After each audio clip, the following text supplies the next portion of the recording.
Chris, congratulations. How proud are you of your side for that today? Yeah, super proud.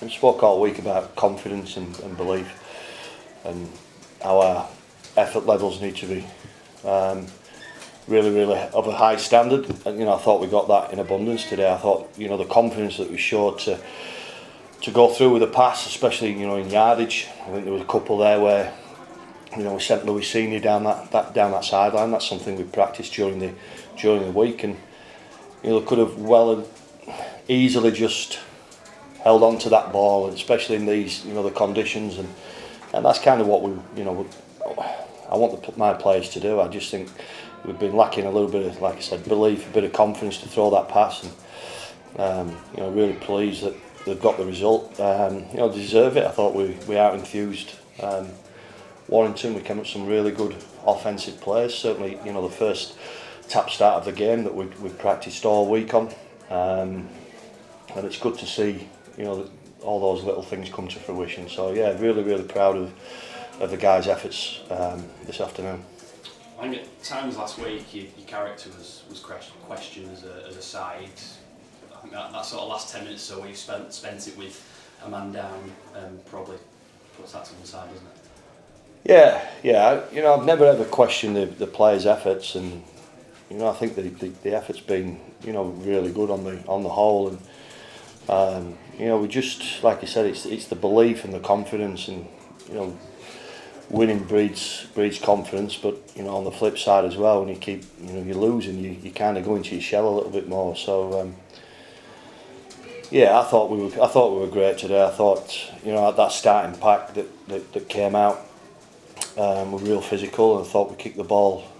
In these conditions, you've got to kick the ball well. And I thought, again, on the whole, I thought we did kick the ball well. I thought Dejan were very good.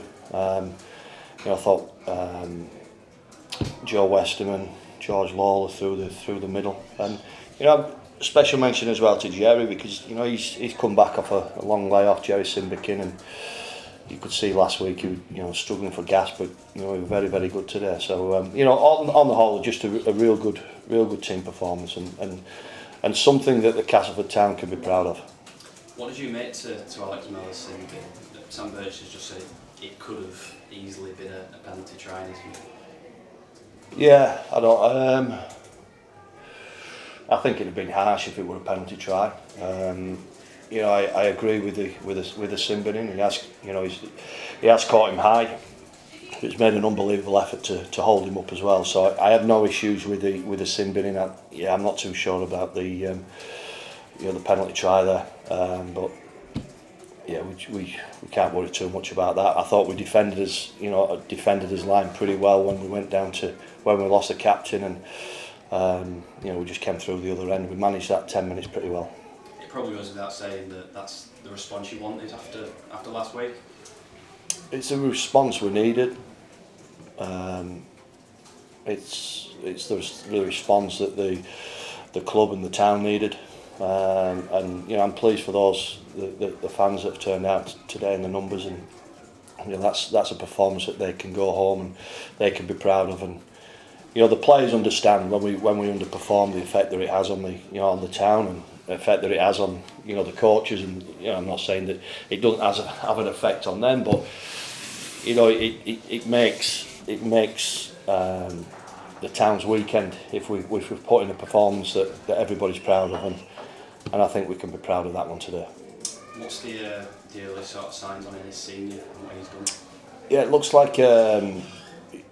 like a ankle dislocation. I've not really had too much of a chat with the medical people, but it looked like it dislocated and gone back in. So they'll just get him scanned, and some other guys as well that came off the field a little bit battered and bruised. But yeah, it's next man up mentality.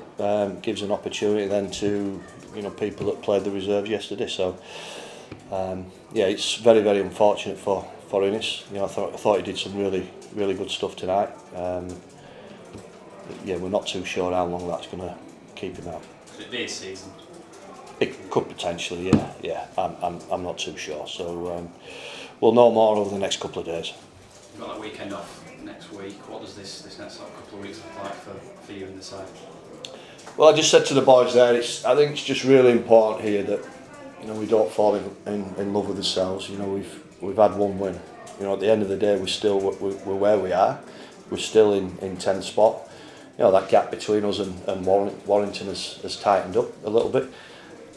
So yeah, I think the key message is don't fall in love with ourselves. We've got 2 or 3 sessions this week. They'll get a little bit of downtime, a little bit of time off, and then we've got to hit the ground running again next Monday. But yeah, we'll just go through that process of review the game and do some individuals with certain with the team and look at where the positives of what we did really, really well today. I think that's the key. I could have gone into the review at the start of the week with a baseball bat and just said, this isn't good enough, that's not good enough, that's not. What I've tried to do this week is pump the guys' tyres up a little bit and just give them that confidence and belief that we are a good footy team when we're all together and connected, and I thought we were connected tonight. Chris, you spoke at week about bringing the old spirit back. Today showed the power of togetherness because the fans really got behind it as well. Yeah, I thought the fans played a massive part in that game tonight, this afternoon. We needed it. We needed it when we went down to 12 men. But I thought we managed that. We managed that 10 minutes pretty well. I think they scored one off a kick. But yeah, it was a much needed win for the playing group, for the staff, but more importantly for the town and the people that that come here and support the players in the numbers.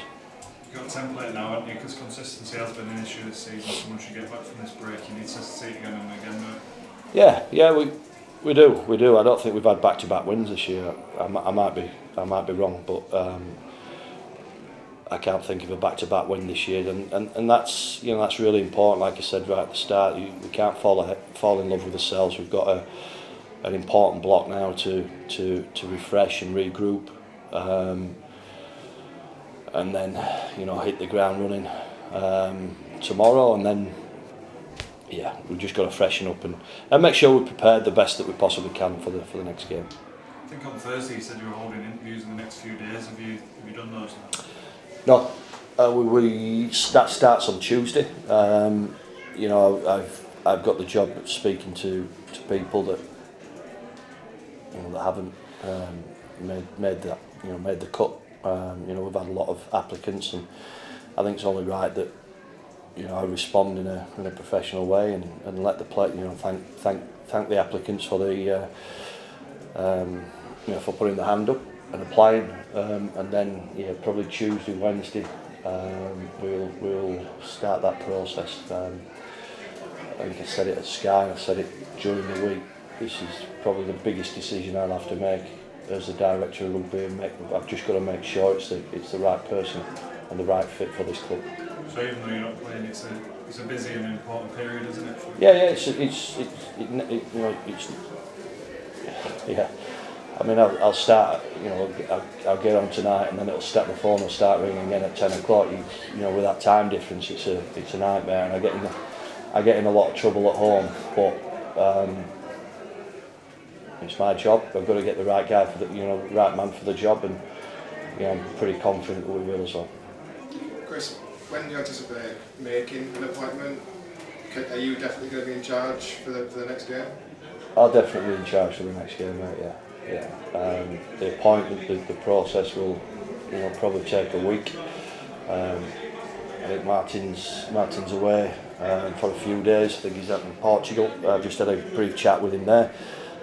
So we'll start that process. But I think as well, the applicants that we've got, they're NRL based, and there's one UK based. So we've just got to. I think the right thing for them to do is to finish the season off with their clubs, or that's the indication I'm getting from certainly from the guys over in the NRL. But yeah, we'll take his time with it. And hopefully over the next couple of weeks we can make an announcement. So you're well prepared to take this team to the end of the season? Then? I'm prepared. You know, I think I've kind of just been in the background a little bit. You know, I've let Brett Delaney, I've let Scott Morrell and Rob Nicolay, you know, come up with the sessions, and I've just been kind of that father figure and kind of, you know, helped them along the way. And you know, I'm here sat in front of you guys. You know, I'm happy to do all that. I don't enjoy it, but you know, I'm happy to do that. And you know, if that's till the end of the season, then so be it. Chris, do you think that sends out a positive message to any applicants or candidates that desire of the club in the stands and on the field, most of all, is still there? Yeah. I think it's really pleasing. I think pleasing for a lot of aspects. But you know, I know the coaches over in the NRL have already given me an indication of things and on what they feel we can improve on, and their vision and their thoughts. You know, we'll go through that process this week. But I'm very optimistic and very pleased with the people that we've got that have applied for the job. Because obviously your main job is to sign players as well, isn't it? So yeah. Is it a case of getting the new head coach appointed ASAP and then working with him, sort of, yeah, even though he doesn't start to sign players he wants? Yeah, that's the plan. You know, I don't want to be signing a squad of 27, 28 players and then bring a new coach in and then say, sorry mate, you've no money. You know, I've recruited probably 6, 7 players already. You know, we intend to recruit some more. You know, there will be probably some movement as well with, you know, potentially that players that are contracted, but you know, that's you know, work in progress. We've just got to, you know, I'm not thinking too far ahead. I'm just going to enjoy tonight and worry about that next, you know, the coaches and things next week. I was going to say, I know you're a director of recruitment, but did you enjoy that experience winning as a Super League head coach, albeit as an interim one? No, I didn't enjoy it. Especially that last 15 minutes. You know, I've made it very, very clear that, you know, I've done my time as a head coach. I loved it. But after last week's loss, it made me realise why I don't want to be a head coach. You know, I had to lay down on my bed for about 10 minutes and just my head spinning. But that's the effect that it has. You know, the highs are high, so the highs are, you know, really high today, and the lows are very low. And it is quite a lonely place at times. It's certainly been a lonely week, but we've had a lot of good people. I've had a lot of good people around me, and like I said, the staff have been excellent.